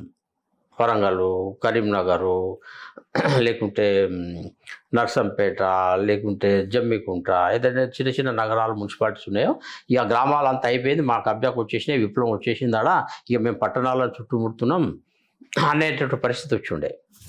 వరంగల్లో కూడా కుమారపల్లి అట్లా కొన్ని ఏరియాస్ ఉండే. ఆ ఏరియాకు మా వాళ్ళు ఎవరు పోయినా వాళ్ళ చిత్తగొట్టేటోళ్ళు, ఎవరు వచ్చి కొట్టి ఎవరు పోయారో తెలియకపోయేది. Thickly populated area, business area అన్నట్టు. అటువంటి సిచ్యువేషన్ వరంగల్ సిటీలో కూడా చాలా ప్లేసెస్లో అటువంటి పరిస్థితి ఉండే. ఆ టైంలో నక్సలైట్లు అంటే రాజకీయ నాయకులు, రాజకీయ పార్టీలు కూడా భయపడే పరిస్థితి. రిజైన్ చేయాలంటే అందరు రిజైన్ చేయాల్సిందే, సర్పంచులుగా, ఎంపీటీసీలుగా, జెడ్పీటీసీలుగా అటువంటి సిచ్యువేషన్ ఉండే. పోలీసు వాళ్ళు కూడా భయపడేది, ఎందుకంటే ఎప్పుడు అటాక్స్ అయితే ఎప్పుడు ఎవరు చస్తారో అన్నటువంటి ఆ పరిస్థితి ఉండే. కత్తులు, కటాళ్ళు, గుడ్డలతో ఏడబడితే అక్కడ అటాక్ చేసే పరిస్థితి ఉండే. ఆ తర్వాత వరంగల్ చౌరస్తాలోనే గోపాల్ రెడ్డి కృష్ణ అని చెప్పి 1982లో మొట్టమొదటి వెపన్స్ మర్డర్ అయింది. తెలంగాణ చరిత్రలో తుపాకులతో వ్యక్తులను మర్డర్ చేయడం అనేది it is the first history. అంతవరకు కత్తులు, కటాలతో పట్టుకున్న సంబంధాలు తప్ప ఫస్ట్ టైం 82లో గోపాల్ రెడ్డి కృష్ణ అని వాళ్ళిద్దరు చంపారు. అంతకుముందు జగన్మోహన్ రెడ్డిని కాకతీయ యూనివర్సిటీలో ఏబీపీ కార్యకర్త జాతీయ జెండా వైస్ ఛాన్సలర్ ఎగరేస్తే నక్సలైట్లు వచ్చి ఇది బూటకో స్వాతంత్రం అని చెప్పి జాతీయ జెండా దించేసి వాళ్ళు మళ్ళీ బ్లాక్ ఫ్లాగ్ ఎగరేస్తే మళ్ళీ జగన్మోహన్ రెడ్డి ఏబీపీ కార్యకర్తలపై మళ్ళీ బ్లాక్ ఫ్లాగ్ కింద దించేసి మళ్ళీ జాతీయ జెండాను ఎగరేస్తే ఆయన కోర్టులో సాక్ష్యానికి పోతే ఆయన 30 పోట్లు పొడిచి జగన్మోహన్ రెడ్డిని చంపారు. ఆ రకంగా గోపాల్ రెడ్డి కృష్ణ, జగన్మోహన్ రెడ్డి, పర్కాల్ ఏరియాలో చాలామంది, కరీంనగర్లో జితేందర్ రెడ్డి వంటి వాళ్ళు, అట్లా వరంగల్ ముఖ్యంగా కరీంనగర్, ఇటు నల్గొండ, లేకుంటే వరంగల్ ఆర్ఈసీలో బీహార్ సంబంధించిన వినోద్ కుమార్ ఝా అనే కార్యకర్త. ఆ రకంగా స్టూడెంట్ మూమెంట్స్లో పోలీసులను కాదని చెప్పి, గవర్నమెంట్ కాదని చెప్పి వాళ్ళు భయపడుతున్న సమయంలో కూడా ఒక జాతీయవాద భావాలతో నక్సలిజం అనేది ఒక అతివాద సిద్ధాంతం, ఇది ప్రజాస్వామ్య వ్యతిరేకం, ఇది భారతదేశం యొక్క ఆరోగ్యానికి ఇది మంచిది కాదు, భారతీయ రాజకీయాలకు ఈ హింసాత్మక ఉద్యమము సరైనది కాదని చెప్పి ప్రజలను, విద్యార్థులను చైతన్యవంతం చేసే పెద్ద ఎత్తున ఉద్యమము ఏబీపీ చేపట్టింది. ప్రపంచ చరిత్రలో ఒక ఆయుధ ఉద్యమానికి వ్యతిరేకంగా ఒక నిరాయుధ విద్యార్థి ఉద్యమం లేవడం ప్రపంచ చరిత్రలో ఫస్ట్ టైం. ఏదైనా ఉంటే ఆయుధాలు చేతపట్టున్నోడికి వ్యతిరేకంగా పోలీసులు, మిలిటరీను ఆపరేషన్ చేస్తే, ప్రభుత్వాలు చేస్తే తప్ప సోషల్ ఆర్గనైజేషన్ చేయలేవు. అయితే ప్రభుత్వాలు, పోలీసులు చేతెత్తేసే టైంలో ఏబీవీపీ దీన్ని బాధ్యతగా తీసుకొని చాలా పెద్ద ఎత్తున మేము లిటరేచర్ ద్వారా, గోడ వ్రాతల ద్వారా, గోడ పత్రికల ద్వారా, వాల్ పోస్టర్ల ద్వారా, లేకుంటే పాటల ద్వారా, లేకుంటే ఉపన్యాసాల ద్వారా, లేకుంటే రకరకాల మార్గాల ద్వారా మనం నక్సలిజం అనేది ఈ దేశానికి పనికిరాని అతివాద సిద్ధాంతం, దీన్ని తిరస్కరించండి అని చెప్పి ప్రజలను, విద్యార్థులను చేసి నక్సలిజానికి వ్యతిరేకంగా ప్రజా ఉద్యమాన్ని ఏబీపీ నుంచి మనం తయారు చేయడం జరిగింది. ఇటువంటి పరిస్థితుల్లో అక్కడ హైగ్రీవాచారి కీలకమైన మినిస్టర్, ఆయనను చంపేసిండ్రు. అంటే అది పోలీసు ఎస్పీలను చంపేసిండ్రు, సిఏలను చంపేసిండ్రు. ఇటువంటి సిచ్యువేషన్స్లో ఏబీవీపీ మాత్రమే ఈ యొక్క అతివాద సిద్ధాంతానికి వ్యతిరేకంగా పోరాడి ఈరోజు కళాశాల క్యాంపస్లలో ఎర్ర జెండాలను లేకుండా చేయగలిగినామంటే అది ఏబీవీపీ యొక్క సంబంధించినటువంటి ఒక కాంట్రిబ్యూషను ఈ దేశంలో అనేది మనం చెప్పవచ్చు. స్టూడెంట్ మూమెంట్స్లోనే రాడికల్ స్టూడెంట్స్ యూనియన్ వాళ్ళకు విద్యార్థి సంఘ ఎన్నికలలో పోటీలు కానీ, చీఫ్ గెస్టులలో పోటీలు కానీ, ఇవన్నీ కూడా చాలా పెద్ద ఎత్తున చూసినాం. అయితే ఫిలాసఫికల్గా మనం ఎదుర్కొన్నాం. మా చేతిలో ఆయుధాలు లేవు, తుపాకులు లేవు, వాళ్ళ చేతిలో ఆయుధాలు ఉన్నాయి, కత్తలు, గుడ్డలు ఉన్నాయి. ఫిలాసఫికల్గా ఆర్గ్యుమెంట్స్ పెట్టి ప్రజల ముందుకెళ్ళి ఎట్లా ఈ వీళ్ళ యొక్క ఫిలాసఫీ తప్పు అనేది చెప్పి మనం కన్విన్స్ చేసి ఏబీవీపీ జెండాలు విద్యార్థి సంఘ ఎన్నికలలో ఉస్మాన్ యూనివర్సిటీ క్యాంపస్లో కానీ, కాకతీయ యూనివర్సిటీలో కానీ, లేకుంటే వరంగల్లో ఆర్ట్స్ కాలేజ్, సీకేఎం కాలేజ్ కానీ చాలా తెలంగాణ మొత్తం కళాశాలలో ఏబీవీపీ గెలిచింది. అంటే పబ్లిక్ సపోర్ట్ ఏబీపీ ఉంది కాబట్టి ఏబీపీ గెలిచింది. అక్కడ వాళ్ళకు మింగుడు పడలే. అందుకోసం ఫిజికల్గా దాడులు చేసి మమ్మల్ని ఖతం చేసి వాళ్ళ సామ్రాజ్యాలు క్యాంపసెస్లో నిలుపుకోవాలని ప్రయత్నం చేసినారు. దాంట్లో మేము సక్సెస్ అయినాం, వాళ్ళు ఫెయిల్ అయ్యారు. అట్లా స్టూడెంట్ మూమెంట్స్లో అది చాలా పెద్ద సంఘర్షణ చరిత్ర. తెలంగాణలో విద్యార్థి ఉద్యమాలలో నక్సలిజాలకు ఏబీపీ జరిగిన చరిత్ర ఏదైతే ఉందో అది చాలా మొత్తం ప్రపంచ చరిత్రలోనే ఒక తీవ్రవాద ఉద్యమాన్ని ఒక అహింసాత్మకమైనటువంటి పద్ధతుల ద్వారా ప్రజా చైతన్యం ద్వారా ప్రజలకు అవేర్నెస్ క్రియేట్ చేయడం ద్వారా అటువంటి ఉద్యమాన్ని మట్టి కల్పించిన చరిత్ర ఏదైతే ఉందో అది ప్రపంచ చరిత్రలోనే ఏబీవీపీ సంబంధించిన పోరాటాన్ని సువర్ణాక్షరాలతో రాయించవచ్చు. సార్, ఇప్పుడు మీరు మాట్లాడుతున్నప్పుడు ఫిలాసాఫికల్ డిఫరెన్స్ ఆఫ్ ఒపీనియన్ ఉండే ఏబీవీపీకి ఆర్ టు దట్ మ్యాటర్. అది మేము ఎప్పుడు వాద్ అండ్ సంవాద్ని నమ్మినాం, ఆర్గ్యుమెంట్ని నమ్మినాం. తద్వారా ఆ కాన్సెప్ట్ని ప్రజలలోకి తీసుకుపోయి ఆర్గ్యుమెంట్ చేసి ప్రత్యర్థులను ఆర్గ్యుమెంట్ ద్వారా ఓడగొట్టి ప్రజలలో మేము ఎలక్షన్లు గెలిచినాం ఏబీవీపీలు అని అన్నారు. అసలు ఈ ఫిలాసఫీ ఇలా ఏంది సార్? అసలు ఇలా ఫిలాసఫీకి ఏం తేడా? అంటే మనకు జనజీవన స్రవంతిలు ఉన్న జనాలకు ఆర్ టు దట్ మ్యాటర్ ఇలా ఫిలాసఫీ, ఇలా నక్సలిజం ఆర్ మావోయిజం ఫిలాసఫీ మీకు ఏమనిపించింది? అంటే ఈ తేడా ఉంటుంది, ఇది మంచిది కాదు సొసైటీకి. నక్సలైట్లలో ఆయుధ పోరాటం ద్వారా అధికారాన్ని చేజిక్కించుకోవడం అనేది ఏదైతే మెయిన్ ఫిలాసఫీ ఉందో దాంట్లో వాళ్ళు ఒక సెంట్రల్ కమిటీ అని ఫామ్ చేసుకున్నారు. వాళ్ళు ఒక 7-8 మెంబర్స్తో స్టార్టింగ్లో 7గురితో వాళ్ళ సెంట్రల్ కమిటీ ప్రారంభమైంది. ఆ సెంట్రల్ కమిటీ కింద వాళ్ళు ఒక 6-7 జోన్స్ను డెవలప్ చేశారు. కొన్ని రాష్ట్రాలు, కొన్ని జిల్లాలు స్ట్రాటజిక్గా ఫారెస్ట్ బెల్ట్ ఉండి వాళ్ళ కబ్జా వచ్చి వాళ్ళ సమాంతర ప్రభుత్వం నడిపించవచ్చు, వాళ్ళ రాజ్యమే అక్కడ నడుస్తున్నటువంటి కొన్ని గెరిల్లా జోన్స్ డెవలప్ చేశారు. ఆ గెరిల్లా జోన్స్ కింద గ్రామ స్థాయి వరకు మిలిటరీ కమిటీలు వాళ్ళు ఫామ్ చేసారు, గ్రామ స్థాయి వరకు కూడా. కాబట్టి నేషనల్ లెవెల్ కమిటీ నుంచి గెరిల్లా జోన్స్ నుంచి గ్రామ కమిటీలు, గ్రామ పోరాట కమిటీల దగ్గర నుంచి సపరేట్గా మిలిటరీ కమిషన్, సపరేట్గా ఒక వ్యవస్థను వీళ్ళు నిర్మాణం చేసారు. ఆ మిలిటరీ కమిషన్లో ఆయుధాలు సేకరించడము, ఆయుధాల రవాణా, ఆయుధాలు సొంతంగా దేశంలోనే రకరకాల ప్లేసెస్లో ఆయుధాలు, బుల్లెట్లు తయారు చేయడము, ఆ తర్వాత టార్గెట్స్ని ఫిక్స్ చేయడము, పోలీసు వాళ్ళని చంపాలన్నా, నాయకులను చంపాలన్నా, ఎక్కడెక్కడ గెరిల్లా జోన్లో కీలకమైనటువంటి ఎవరెవరిని చంపడం ద్వారా ఒక భయానక వాతావరణాన్ని సృష్టించి ఆ ప్రాంతం మొత్తం భయం కారణంగా, ఆయుధ బలం కారణంగా తమ గుబిట్లోకి వచ్చి వాళ్ళ ప్రభుత్వాలు నడిచేటట్టుగా ఇంకా ప్రభుత్వ వ్యవస్థలు ఏవి అక్కడ పనిచేయకుండా చేయడం. ఆ రకంగా మిలిటరీ కమిషన్లో ఇవన్నీ టార్గెట్స్ సంబంధించినటువంటి నిర్ణయాలు ఇవన్నీ జరిగేది. ఒకానొక టైంలో గ్లైడర్ల ద్వారా ఎట్లా టార్గెట్ చేయాలా శత్రువులను, శత్రువు అంటే ప్రభుత్వం వాళ్ళకి శత్రువు, మిలిటరీ వాళ్ళకి శత్రువు, పోలీసు వాళ్ళకి శత్రువు, అంతే. మొత్తం అన్ని వాళ్ళు కాకుండా అన్ని పొలిటికల్ పార్టీస్ వాళ్ళకి శత్రువే. CPI, CPM, Omkar party, BJP, Congress, TRS అందరూ వాళ్ళకి శత్రువులే. వాళ్ళ ఎన్నికల ప్రక్రియల సిద్ధాంతాన్ని నమ్మిన ఎవరైనా వాళ్ళకి శత్రువులే. అటువంటి సిపిఎం వాళ్ళు కూడా చాలామంది చంపిండ్రు. ఓంకార్ మీద ఎన్నిసార్లు హత్య ప్రయత్నాలు చేసిండు, ఆయన బతికి బయటపడిన తర్వాత తనకు తాను స్వయంగా చనిపోయింది. కానీ ఎన్నిసార్లు ఓంకార్ మీద హత్య ప్రయత్నాలు చేసిండు వీళ్ళు. కాబట్టి వాళ్ళ హత్యలో గురి కాపాడిన ఏ పొలిటికల్ పార్టీ సిస్టమ్ లేదు. ఒకనటంలో బెలూన్ టెక్నాలజీ ద్వారా ఎట్లా మనం అటాక్ చేయాలా ఈ రీసెర్చ్ చేసిండు వాళ్ళు సొంతంగా. ఆ తర్వాత గ్రెనేడ్లు ఓన్గా తయారు చేసిండ్రు. వాళ్ళకు సంబంధించినటువంటి టెక్నాలజీలో వాళ్ళకు సంబంధించినటువంటి పోలీసులకు పట్టుబడిన అనేక ఇన్ఫర్మేషన్స్లో ప్లాస్టిక్ గ్రెనేడ్స్, అంటే మనం ఎక్కడ ఎయిర్పోర్ట్లో కానీ పోలీస్ చెక్కింగ్లో కానీ మీకు మెటల్ లేకుండా ప్లాస్టిక్ గ్రెనేడ్ తయారు చేస్తే అది ఎక్స్రేలో కనపడదు. అటువంటి ప్లాస్టిక్ గ్రెనేడ్లో తయారు చేసే ప్రయత్నాలు వాళ్ళు చేసిండ్రు. ఆ తర్వాత మిసైల్స్ను తయారు చేసుకున్నారు వాళ్ళు. వాళ్ళు ఏదైతే మిలిటరీ కమిషన్ కింద ఒక టెక్నికల్ కమిషన్ ఉంది, ఆ టెక్నికల్ సెల్లో వాళ్ళు మిసైల్స్ను సొంతంగా తయారు చేసిండ్రు. రాకెట్ లాంచర్లను వాళ్ళు తయారు చేసుకున్నారు. గొరిల్లా వార్ఫేర్ ఇవన్నీ కూడా వాళ్ళు తయారు చేసిండ్రు. అయితే వీటన్నిటి ద్వారా మెల్లమెల్లగా పోయి వాళ్ళు పీపుల్స్ లిబరేషన్ గెరిల్లా ఆర్మీ PLGAను వాళ్ళు తయారు చేసుకున్నారు.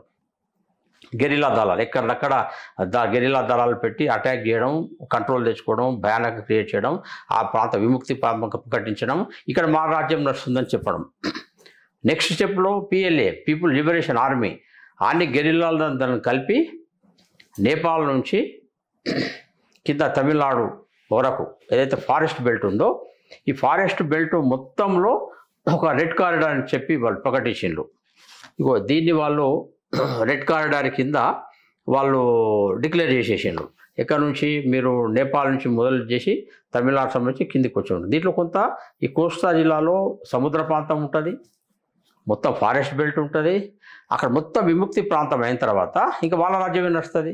పోలీసుడు రాడు, గవర్నమెంట్ రాదు, వాళ్ళ రాజ్యం ఆ నుంచి మెల్లమెల్లగా సైడ్కి వచ్చి అన్ని దేశవ్యాప్తంగా కూడా ఆక్రమించాలని వీళ్ళ యొక్క స్ట్రాటజీ. కాబట్టి ఇదొక యుద్ధ ప్రక్రియనే. There is a war between Maoist army and Indian army, parallel system. ప్రభుత్వం భారత ప్రభుత్వం ఒకవైపు ఉంటే వీళ్ళ ప్రభుత్వం ఉంటుంది, భారత రాజ్యాంగ న్యాయ వ్యవస్థ ఉంటే వాళ్ళ ప్రజా కోర్టులు ఉంటాయి, భారతదేశ పోలీస్ మిలిటరీ ఉంటే వీళ్ళది గెరిల్లా దళాలు ఉంటాయి, భారతదేశం సంబంధించిన ఆర్మీ ఉంటే వీళ్ళ దగ్గర పీపుల్స్ లిబరేషన్ ఆర్మీ ఉంటాయి, గెరిల్లా ఆర్మీస్ ఉంటాయి. అంటే ఆయుధాలు వాళ్ళ దగ్గర ఉంటే ఆయుధాలు వీళ్ళ దగ్గర ఉంటాయి.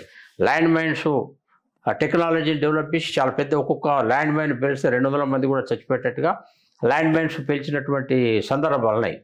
కాబట్టి ఇది నథింగ్ బట్ వార్. ఇది this a war between two armies, war between two constituencies, two constitutions, రెండు రాజ్యాంగాలు, మావోయిస్ట్ రాజ్యాంగం, భారత రాజ్యాంగంతో పోటీ భారత పోలీస్ వ్యవస్థకు, భారత ఆర్మీకి, మావోయిస్టు ఆర్మీకి, మావోయిస్టు పోలీసుకు మధ్యన పోటీ. ఇండియన్ జ్యుడిషియరీ సిస్టమ్కును వీళ్ళకి సంబంధించినటువంటి జ్యుడిషియరీకి మధ్యన పోటీ. ఇది ప్రాక్టికల్స్, ఇది చాలా చిన్న విషయం కాదు. ఇది చాలా పెద్ద పోరాటానికి సంబంధించిన అంశం. అయితే ఇవన్నీ మాయమైపోయినాయి, ఇవన్నీ తగ్గిపోయినాయి, రిక్రూట్ పోయింది, అనేకం మీద పోయింది, అంబుజ్మట్ ఏరియాలో మిగిలింది. అందుకోసం మీకు చివరి పోరాటం ఏదైతే ఉందో ఈ అంబుజ్మట్టు, ఈ కర్రెగుట్టలు, బ్లాక్ ఫారెస్టు ఇక్కడ మిగిలింది. అక్కడ ఈ ఆపరేషన్ కగార్ అనేది చివరి పోరాటం నడుస్తుందని చెప్పి నేను భావిస్తున్నాను. సార్, ఇప్పుడు ఇంకొకటి మనము ఇంతసేపు మాట్లాడుకున్న తర్వాత ఒకటి అర్థమైంది ఏంటంటే వీళ్ళకి ఒక స్పెసిఫిక్ ఉన్నది, ఇంటెలిజెన్స్ గ్రూప్ అనేది కూడా వీళ్ళ దాంట్లో ఉన్నది. ఐ మీన్ మిలిటరీ గ్రూప్ ఒకటి పెట్టుకోండి, గొరిల్లా వార్ఫేర్ పెట్టుకోండి, ఆర్ టు దట్ మ్యాటర్ ఒక ఇంటెల్. ఎందుకంటే సెక్యూరిటీ పర్సనల్ మీద వీరు చేసిన దాడులు, వెనకటికి మొన్న 27 మంది CRPF దళాలను కూడా వీళ్ళు పొట్టన పెట్టుకున్నారు, ఎక్సెట్రా ఎక్సెట్రా. ఛత్తీస్గఢ్లో ఇవన్నీ మనం చూసినాం. అయితే ఈ ఇంటెల్ అనే దాని మీద వచ్చినప్పుడు సార్ ఒక పదం భారతదేశంలో బాగా ఫేమస్, రాజకీయ పరంగా, ఇన్ఫ్యాక్ట్ మావోయిజం పరంగా కూడా, అర్బన్ నక్సల్. ఇవాళ అర్బన్ నక్సల్ చిలికి గాలిగానైనట్టు ఓవర్ గ్రౌండ్ వర్కర్స్ అని చెప్పి ఈ ఆపరేషన్ సింధూర్లోనే కానీ ఈ నక్సలిజంలోనే కానీ ఈ పదాలు బాగా వస్తున్నాయి. సో ఈ అర్బన్ నక్సల్ల మీద ఇప్పటికైతే మనము అడవులను మనం ఖాళీ చేస్తాం.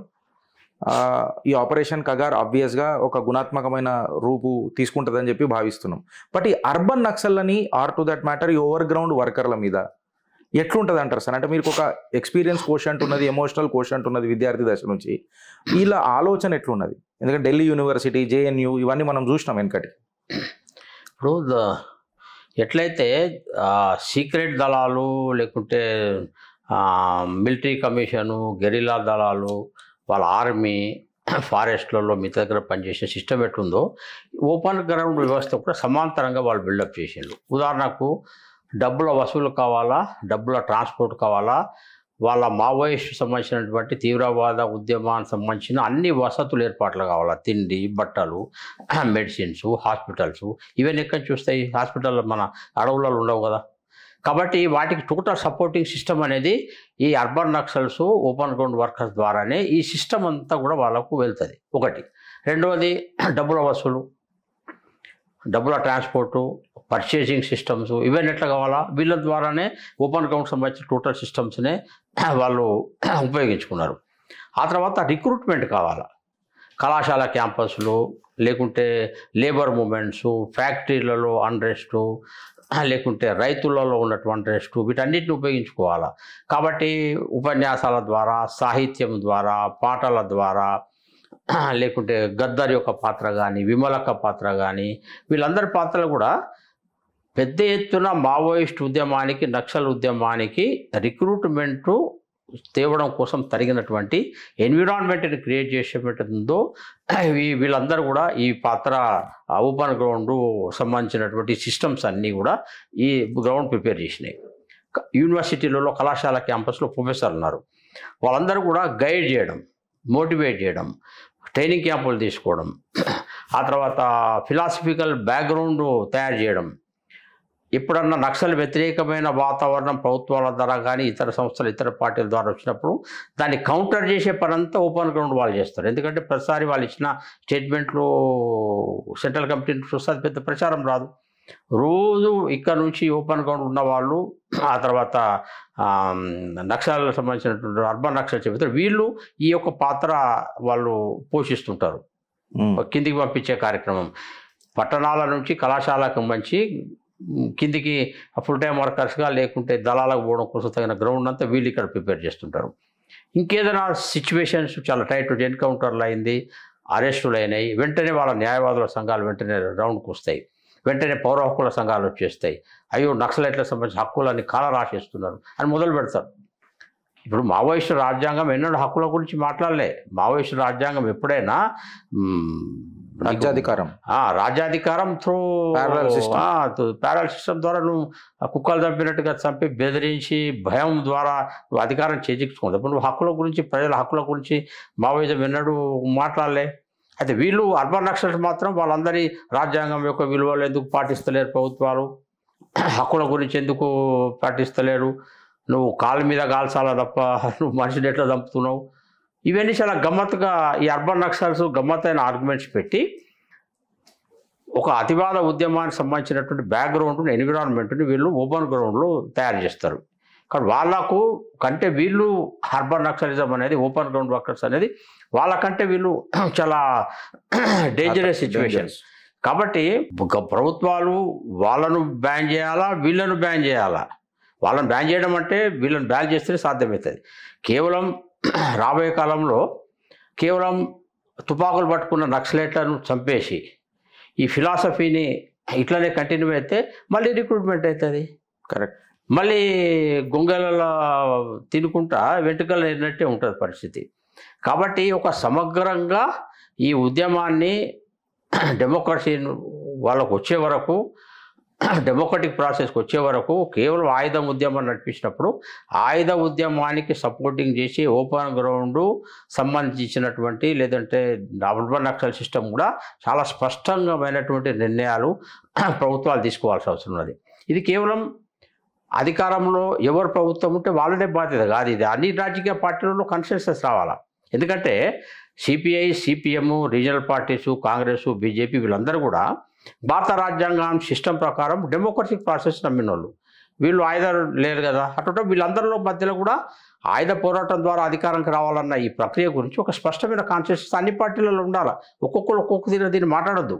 కాన్షియస్ అంటే శేఖర్జీ నిన్న అమిత్ షా గారు మాట్లాడుతూ మాటని అన్నారు, ఏంటనంటే ప్రతిపక్షం ఎక్కడైతే ఉన్నదో అక్కడ మాకు మద్దతు దొరుకుతుంది, కానీ కాంగ్రెస్ పాలిత ప్రాంతాలలో మాత్రం మాకు సపోర్ట్ దొరకలేదు, అందుకనే 1 year తర్వాత మేము ఇప్పుడు మొదలెట్టినాము ఛత్తీస్గఢ్లో మా ప్రభుత్వం వచ్చిన తర్వాత అని చెప్పి మాట్లాడాడు. అది మాట్లాడుతున్నప్పుడు ఒకటి గుర్తు ఏమొస్తుంది అని అంటే శేఖర్జీ, వీళ్ళ పొలిటికల్ యాంగిల్ ఏమున్నది అసలు యాక్చువల్గా? వీళ్ళు జేఎన్యూలో కూడా మనం పెద్దగా చూసినాం. వీళ్ళ పొలిటికల్ యాంగిల్ రాజ్యాధికారం వైపే ఉన్నదా లేకపోతే ఎక్స్టార్షన్ వైపు ఉన్నదా అని అనేది ఒక పెద్ద నిర్ణయం అనేది పెద్దగా ప్రజలకు అర్థమవుతలేదు. బికాస్ ఇలా ఇన్సర్జెన్సీ ఏడుదాకా ఉన్నది. ఫర్ ఎగ్జాంపుల్ వీళ్ళు అభివృద్ధి అని చెప్పి మాట్లాడతారు, ఏదన్నా అక్కడ ఖనిజాలు తీద్దామనన్నా ఇది చేస్తామనన్నా ఏవో చూసినావా పర్యావరణం దెబ్బతీస్తుంది అని అంటారు. మళ్ళీ ఇదే పర్యావరణం వీళ్ళ మాస్టర్లు ఆర్ టు దట్ మ్యాటర్ ఏదో మావోయిజం చైనా నుంచి వచ్చిందో వాళ్ళు అవన్నీ తీస్తూ ఉంటే అదే అభివృద్ధి అని చెప్పి ఇక్కడ మనని పిచ్చోళ్ళని చేస్తూ ఉంటారు. లాస్ట్ ఒక చిన్న క్వశ్చన్ ఏంటంటే శేఖర్జీ, మీకు 3 ప్రశ్నలు ఒకటేసారి వేసేసిన, ఇది 4వది వేస్తున్నా. మంచి మంచి మేధావులు ఇప్పుడు ఫర్ ఎగ్జాంపుల్ కేశవరావు లాంటి వాళ్ళు కూడా ఆర్ఎస్సీ చదివింటారు అని చెప్పి మాట్లాడతారు. వాళ్ళు కూడా నక్సల్వాదాన్ని అంత భుజాల మీద వేసుకోవడానికి అలా ప్రేరణ అయింది ఏముంటుంది శేఖర్జీ? అంటే జనరల్గా అంటే స్టూడెంట్ నేను అడుగుతున్నా జనరల్గా. చూడండి, యాక్చువల్గా నక్సలిజాన్ని ఏ దృక్కోణంతో చూడాలి అనేది ఒక స్పష్టత సమాజం ముందు రావడం చాలా అవసరం.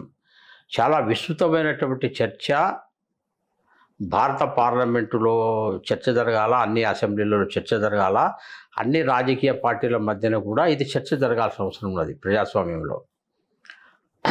ఏది కాన్సెప్ట్ ఆఫ్ నక్సలిజం గురించి చాలా స్పష్టమైన చర్చ జరగాల్సిన అవసరం ఉన్నది.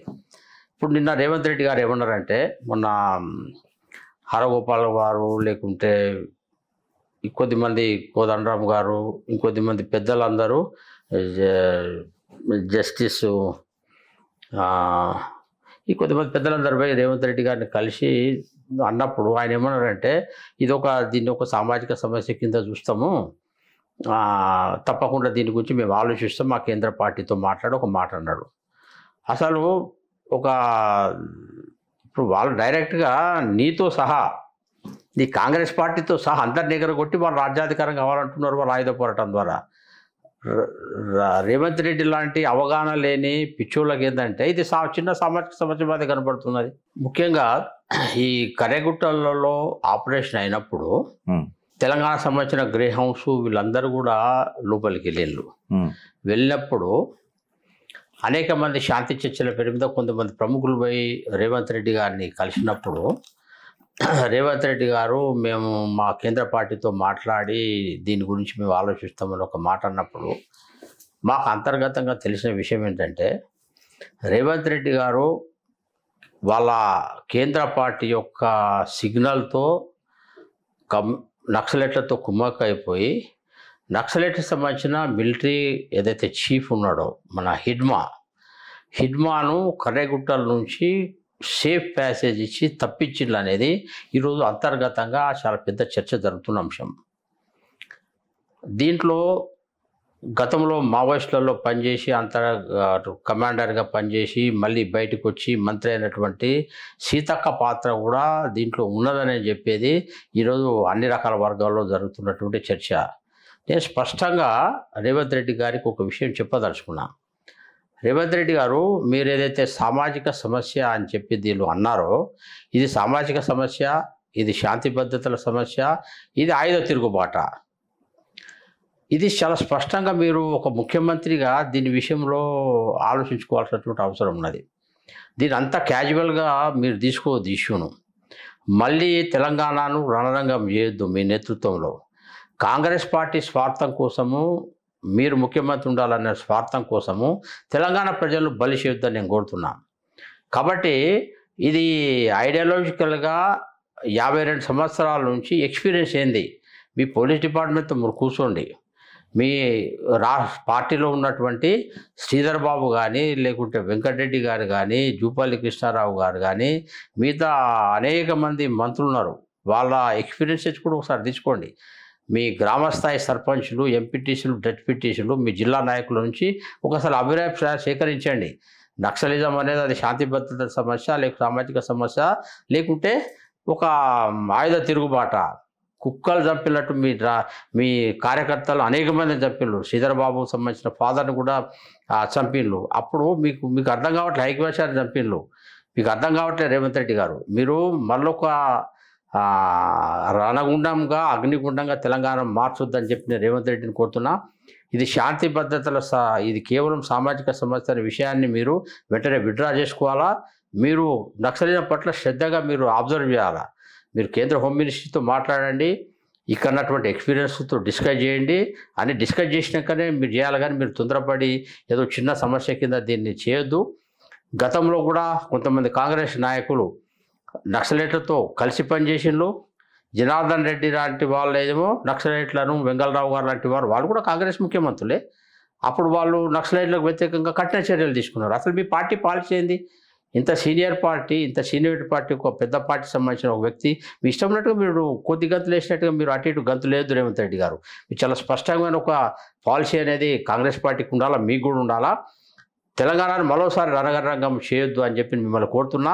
హిడ్మాను కర్రెగుట్టల నుంచి తప్పించిన దాంట్లో మీ ఆదేశాల ప్రకారమే కొన్ని రకాల వర్గాలు గప్చిప్గా వారిని సేఫ్ జోన్ ఇచ్చి హిడ్మాన్ పంపించేసిండు కర్రెగుట్టలు అని ఏదైతుందో దీని గురించి స్పష్టంగా బయట రావాల్సిన అవసరం ఉన్నది. మేము కేంద్ర ప్రభుత్వాన్ని కూడా ఈ విషయంలో అసలు ఏం జరిగింది, హిడ్మా క్షేమంగా ఎట్లా బయటికి పోయిండు కర్రెగుట్టల నుంచి, ఈ విషయాన్ని కూడా దర్యాప్తు సరిగ్గా జరగాల్సిన అవసరం ఉన్నది. దీని విషయంలో తగిన జాగ్రత్తతో వ్యవహరించాలని చెప్పి మేము తెలంగాణ ప్రజల యొక్క భవిష్యత్ దృష్ట్యా, తెలంగాణ ప్రజల రక్షణ దృష్ట్యా మేము రేవంత్ రెడ్డి గారిని కోరుతున్నాం. అసలు ఈ చర్చ పెద్ద ఎత్తున అన్ని రాజకీయ పార్టీల చర్చ జరగాల. ఇది సామాజిక సమస్య, ఇది శాంతి భద్రతల సమస్య, ఇది ఆయుధ పోరాటంతో భారతదేశ ప్రజాస్వామ్య సమస్యను కూకట్టు వెలుతో పెలిగించే ఒక వేర్పాటువాదమా, ఇది చాలా తిరుగుబాట, ఇది చాలా స్పష్టం కావాల్సిన అవసరం ఉన్నది. రేవంత్ రెడ్డి లాంటి వాడికి మినిమం అవగాహన లేని వాళ్ళు ముఖ్యమంత్రులు కావడం చాలా దురదృష్టమైనటువంటి అంశం. ఆ తర్వాత కూనంనేని సాంబశివరావు కూడా ఒక మాట అన్నాడు, నక్సలైట్లు ఎదురు చంపుతున్నారు వాళ్ళు భారతీయులు కాదా అని. మరి నీ పార్టీని ఎంతమందిని చంపిండ్రు సాంబశివరావు గారెడ్డి అని అడుగుతున్నా. అరే సిపిఐలో ఎంతమందిని చంపిండ్రు వాళ్ళు, కరెక్ట్, బెంగాల్లో కానీ, ఆ తర్వాత కేరళలో కానీ, ఆంధ్ర తెలంగాణ కానీ వందల మందిని మీ వాళ్ళని కూడా చంపిల్లు కదా. మరి వాళ్ళు భారతీయులు కాదా? అన్ని రాజకీయ పార్టీల వాళ్ళు భారతీయులే కదా. మరి వాళ్ళని ఎందుకు వీళ్ళు చంపుతున్నారు నక్సలైట్లు? కేవలం ఫిలాసఫీ యొక్క తేడానే కదా.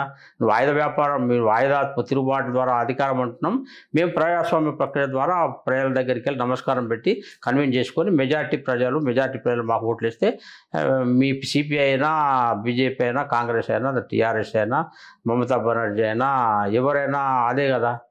నువ్వు ఎట్లా మీరు దీన్ని చాలా తప్పుడు దుష్ప్రచారాలు కేవలం రాజకీయ స్వార్థం కోసం ఒకనొక టైంలో ప్రధానంగా ప్రతిపక్షాలు శేఖర్జీ చర్చలు జరుగుతలేవు, చర్చలతోనే ఇది చర్చించాలా, ఈ చరిత్రను మనం తిరగరాయాలా అని చెప్పి వాళ్ళ చెప్తున్న భావనకు కేంద్ర ప్రభుత్వం కూడా మీరు సరెండర్ కాండ్రి, గన్ కల్చర్ పక్కకు పెట్టుండ్రి, గన్ కల్చర్ పక్కకు పెట్టి మీరు సరెండర్ అయితే దాని తర్వాత ఏమన్నా ఆలోచిద్దాము అని చెప్పి మాట్లాడుతుంది. ఈ చర్చ అనే విషయం మళ్ళీ ఎందుకు వస్తుంది? 52 సంవత్సరాల నుంచి మనం చర్చిస్తున్నామే కదా అని చెప్పి భారతీయ జనతా పార్టీ అంటుంది. సో దీని మీద మీ అభిప్రాయం ఎక్కడ అవుతుంది శేఖర్జీ? చర్చలు అనే చర్చ కానీ, ఇది పేదరిక సమస్య సంబంధించిన అనే చర్చ కానీ, ఇది గిరిజనుల సమస్య వరకే అనే చర్చ కానీ, ఇవన్నీ ఏవైతే చర్చలు వేధిస్తున్నాయో వాళ్ళు టెన్షన్లో ఉన్నప్పుడు, నక్సలిజం తిరోగమలో ఉన్నప్పుడు, నక్సలిజం సమాప్తమవుతున్నటువంటి ఛాయలు లేకపోతే సిగ్నల్స్ కనపడుతున్నప్పుడు ఈ అర్బన్ నక్సల్స్ తర్వాత ఓపెన్ గ్రౌండ్ వాళ్ళందరూ చర్చ చేసే అంశం ఇది. ఇప్పుడు నేను ఏమంటున్నా అంటే చర్చ సమస్యలు ఎప్పుడు ఉంటాయి. ఇప్పుడు అన్ని పార్టీలు ఏం చేస్తున్నాయి? మరి కాంగ్రెస్ పార్టీ అధికారంలోకి వచ్చినప్పుడు వాళ్ళ స్థాయిలో వాళ్ళ సమస్యలు పరిష్కరించి కొంచెం ప్రయత్నం చేయలేదా? మాయావతి అధికారంలోకి వస్తే వాళ్ళ ప్రయత్నాలు వాళ్ళు చేయలేదా? టీఆర్ఎస్ చేయలేదా? రేవంత్ రెడ్డి తన ప్రయత్నాలు తన ప్రజల అధికారంకి ఇచ్చినప్పుడు ఆయన ప్రయత్నం ఆయన చేస్తలేడా? నువ్వు ఈ సమస్య పరిష్కారం అనేది కేవలం మావోయిస్టులతోనే సాధ్యమవుతుందా? మీరు దీన్ని ఈ ఫిలాసఫీని మీరు యాక్సెప్ట్ చేస్తున్నారా? ఇది చాలా తప్పు. కమ్యూనిస్ట్ పార్టీలు అధికారంలోకి వచ్చినాయి కదా, వాళ్ళ ప్రయత్నాల ద్వారా వాళ్ళ సమస్యలు పరిష్కరించలేదా? కాబట్టి తుపాకీ గొట్టం ద్వారా రాజ్యాధికారానికి, ప్రజా సమస్యలకు entirely this a different matter. నువ్వు అధికారం అనేది నీకు గురించి నువ్వు ఇట్లా ప్రయత్నం చేస్తున్నావు తప్ప సమస్య పరిష్కారం అనే దాంట్లో ఎప్పుడు కాదు. అసలు సమస్యల్ని జటిలం చేసిండ్రు, అభివృద్ధిని దెబ్బతీసిండ్రు నక్సలిజం అనేది. నక్సలైట్లు టెలిఫోన్ ఎక్స్చేంజ్లను ధ్వంసం చేసిండ్రు, రోడ్లను ధ్వంసం చేసిండ్రు, ఆ తర్వాత బ్రిడ్జ్లు, బస్సులను కాలబెట్టిండ్రు, వేలాది బస్సులు కాలిపోయినాయి వీళ్ళ యొక్క నక్సలైట్ల చేతులలో. అనేక రైళ్లను దగ్ధం చేసిండ్రు, రైళ్లను కూల్చిపడేసిండ్రు. రక్షక బలగాలను పెద్ద పెద్ద ల్యాండ్ మైన్స్ పెట్టి కుక్కలను కాల్చకూడదు. ఒక్కొక్క ల్యాండ్ మైన్లోనైతే ఒకటేసారి 200 మంది సిఆర్పిఎఫ్ పోయిండ్రు ఛత్తీస్గఢ్లో. ఒకటే ల్యాండ్ మైన్లో 200 మంది, ఒక బటాలియన్ ఎగిరిపోయింది. అంతటి కిరాతకమైనటువంటి ఎల్టీటీ నుంచి నేర్చుకున్నటువంటి ల్యాండ్ మైన్స్ పెంచే టెక్నాలజీలో ఇప్పటివరకు తీసుకొని వచ్చిండ్రు. ఇంతటి విధ్వంసం ఏదైతే వీళ్ళు సృష్టించిండ్రో ఇవన్నీ కూడా ఒకసారి ఈ సోకాల్డ్ ఇవన్నీ మాట్లాడే రాజకీయ పార్టీలు అన్నీ ఆలోచించాలా. దీని కొన్ని విషయాల్లో అన్ని రాజకీయ పార్టీల మధ్యన కాన్సెన్సస్ రావడం చాలా అవసరం.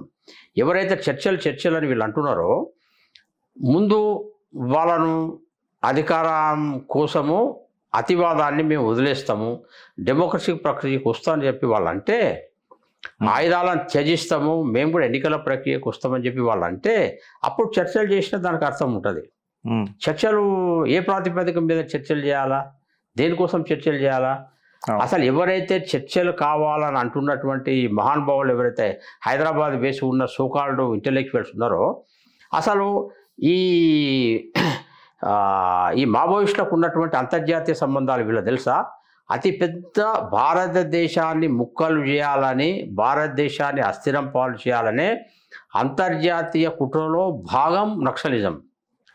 ఈ విషయం కోదండరామ్ గారికి లేకుంటే హరగోపాల్ గారికి ఆ తర్వాత ఈ ప్రభాకర్ గారు అని చెప్పి గడ్డం లక్ష్మణ్ గారు అని వీళ్ళైతే వీళ్ళు అంటున్నారో వీళ్ళ యొక్క మిలిటరీ స్వరూపం గురించి, వీళ్ళ సంబంధించినటువంటి ఆయుధ భాండారాల గురించి, వీళ్ళ అంతర్జాతీయ సంబంధాల గురించి, అనేక విదేశాల్లో ఉన్నటువంటి లెఫ్టిస్ట్ మూమెంట్స్ గురించి, ఆయుధాల రవాణా గురించి వీళ్ళు అమాయకంగా మాట్లాడతారా, లేకుంటే ప్రభుత్వాలను లేకుంటే మాలాంటి వాళ్ళని అమాయకులు అనుకుంటారా? మనకు అర్థం కాదు. ఇంత అమాయకంగా చర్చలు జరిపితే అయిపోతుంది కదండి అంటాడు. చర్చలు ఎవరి మధ్య జరుగుతాయి? ఇప్పుడు పాకిస్తాన్కు ఇండియాకు చర్చలు జరిగినాయి. ఇద్దరు DGMOల మధ్యన చర్చలైంది. Director general of military operations ఆయన ఫోన్ చేసిండు. మన DGF మాట్లాడినప్పుడు మిస్టర్ ఏంది చెప్పు సార్, ఇప్పుడు మనం ఆగుదాం, నువ్వు చేయను నేను చేయను అంటాం. మధ్యలో గడ్డం లక్ష్మణ్ ఎవరు? మధ్యలో ఈ సోకాల్డ్ చర్చలు అనేవాళ్ళు వీళ్ళకి వాల్యూ ఏముందబ్బా? They are not the representatives of Maoist, they are Maoist సపోర్ట్లు. వాళ్ళు స్ట్రాటజిక్గా మావోయిజాన్ని కవర్ చేసే సిస్టమ్స్ ఇవి. కాబట్టి మేము చెప్పగానే ప్రభుత్వం వింటుందా? మీరు కూడా పాల్గొనని చెప్పి మమ్మల్ని అన్నారు, మీరు చెప్పగానే ప్రభుత్వం వింటుందా?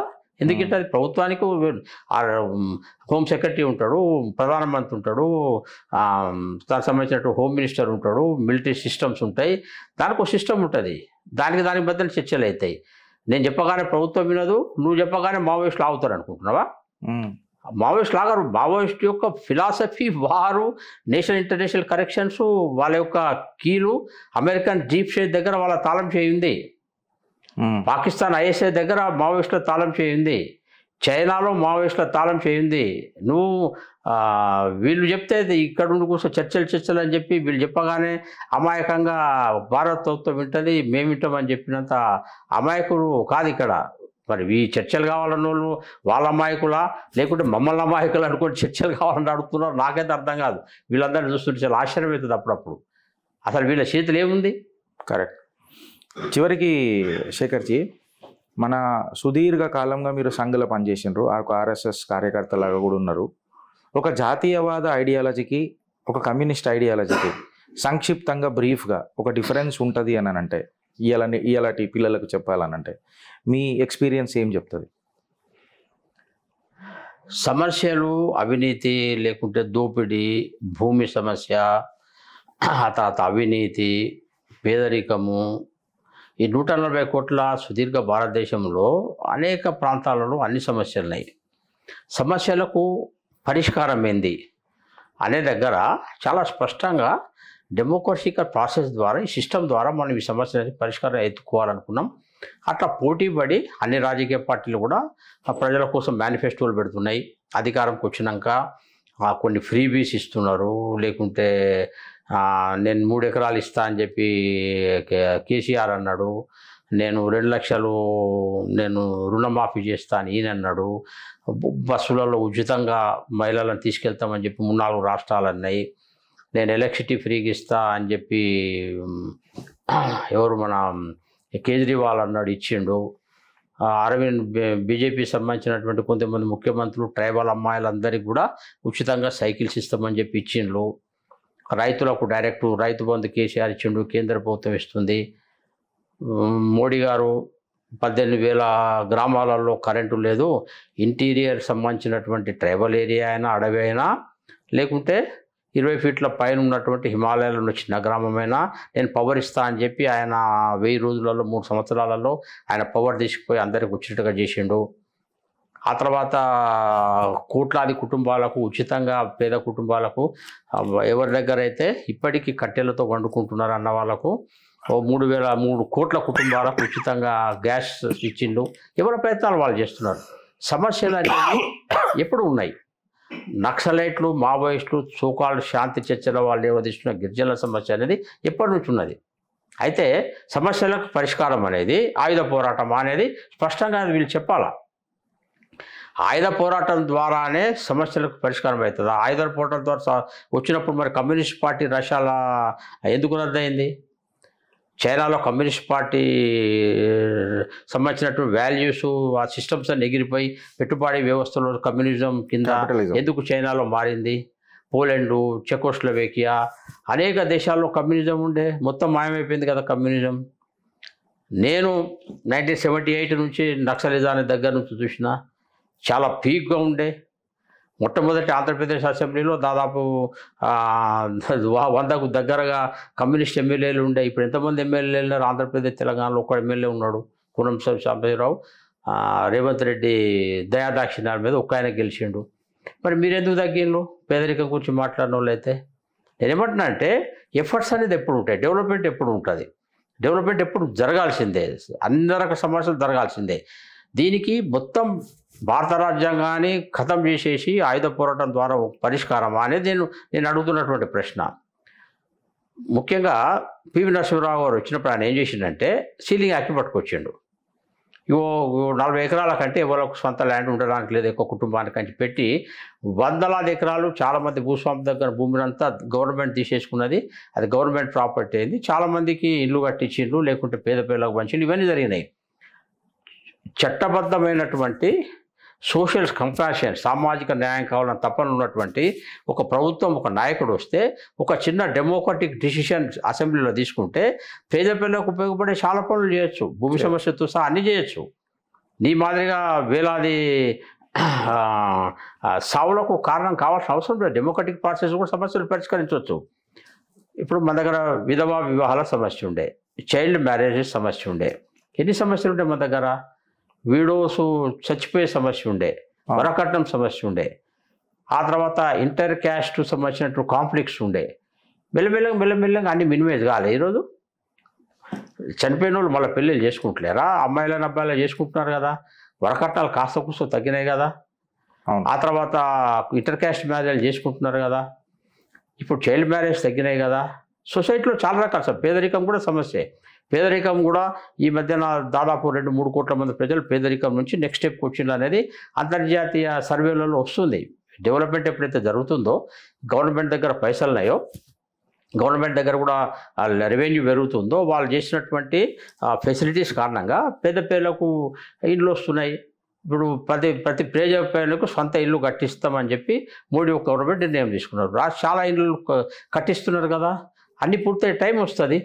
కాబట్టి ఆయుధ పోరాటం ఒకటే మార్గం అనేది తప్పు. Sincere leadership, sincere political system అధికారంలోకి వస్తే చాలా సమస్యలు పరిష్కరించవచ్చు. దాంట్లో నక్సలిజం లేకుంటే సోకాల్డ్ శాంతి చర్చల వాళ్ళు ఏవైతే లేవదీస్తున్న సమస్యలు ఏవైతే ఉన్నాయో ఇవన్నీ కూడా చేయొచ్చు.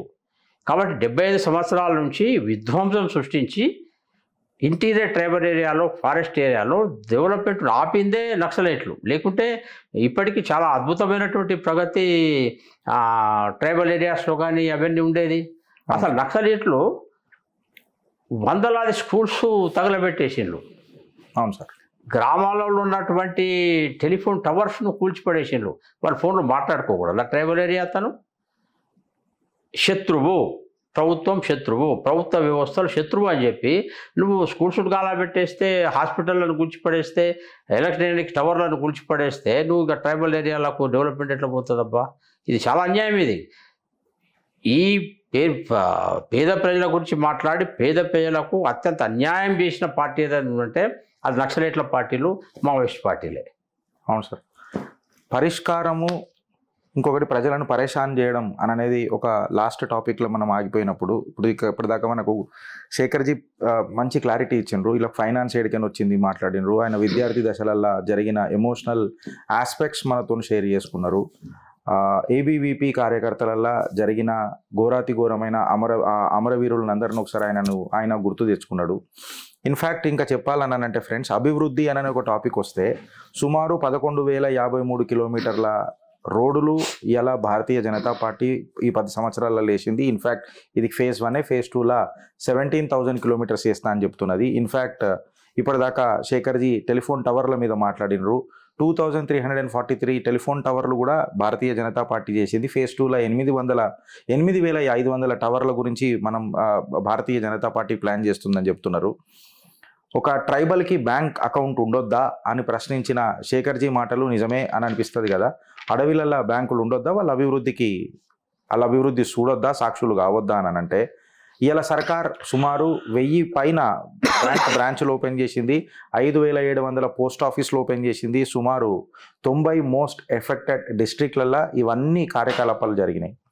Last but not the least, ఇవాళ శేఖర్జీ చెప్పినట్టు 18,000 స్క్వేర్ కిలోమీటర్ల విస్తరించిపోయిన ఉన్న ఈ నక్సల్ ఎఫెక్టెడ్ ఏరియాస్ ఇలా ఆపరేషన్ కాగార్ కంటే ముందు ఆర్ టు దట్ మ్యాటర్ జరుగుతున్న తరుణంలో 8,500 స్క్వేర్ కిలోమీటర్కే పరిమితమైనవి. పబ్లిక్ ఇవాళ పరేషాన్లు ఉన్నదా, లేకపోతే పరిష్కారం చూపించే మార్గంలో నక్సలిజం ఐడియాలజీ ఉన్నదా? శేఖర్జీ చెప్పిన అంశాలు మీకు అన్ని చైతన్యం కలిగిస్తాయని చెప్పి ఆశిస్తూ, thank you sir, thank you so much. మీ టైం చిత్రగుప్తకి ఇచ్చి అభిప్రాయాలు మీ వరని చెప్పారు సార్. అబ్సల్యూట్గా దీన్ని మనం ఇంకా చైతన్యం ప్రజలలో తీసుకోవాలని చెప్పి నేను భావిస్తున్నా. అండ్ మళ్ళొకసారి మీకు థ్యాంక్ యూ చెప్తూ, జై హింద్, జై భారత్. అవసరం. Thank you very much.